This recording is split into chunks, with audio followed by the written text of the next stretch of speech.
আমি দুবাই থাকি, এখানে মসজিদে প্রায় দেখি কিছু কিছু আরব হাফ প্যান্ট পরে মসজিদে আসেন, নামাজ পড়েন। এটা আপনি কিভাবে দেখবেন একটু জানাবেন? কোনো কোনো মাযহাবে মানুষের রান কিংবা হাঁটু এগুলা সতর নয়, যার কারণে সেগুলোকে তারা প্রদর্শন করেন। কিন্তু বিশুদ্ধ মত এবং হানাফি ফোকাহে কেরামের মত অনুযায়ী হাঁটু পর্যন্ত আপনাদেরকে ঢাকতে হবে, রান সতর অংশ। সেই জায়গা থেকে তো গুনাহগার তারা সন্দেহাতীতভাবে, আর এটা দৃষ্টিকটুও বটে।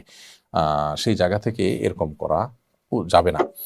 এমনকি তাদের মাযহাবে যদি এটা জায়েজ হয় তারপর এটা করা উচিত না। কারণ আল্লাহ সুবহানাহু ওয়া তাআলা বলেছেন, ইয়া বানি আদম খুযু যিনাতাকুম ইনদা কুল্লি মাসজিদ, হে আদম সন্তান, তোমরা প্রত্যেক সালাতের সময় তোমাদের শোভা সৌন্দর্য এটা তোমরা গ্রহণ করো। বিধায় শোভা সৌন্দর্য আমাদেরকে গ্রহণ করতে হবে এবং আমাদেরকে আল্লাহর ঘরে বা নামাজ যখন দাঁড়াবো তখন সুন্দর পোশাক আশাক পরতে হবে। হাফ প্যান্ট পরা এটা কোনো সুন্দর পোশাকের মধ্যে পড়ে না।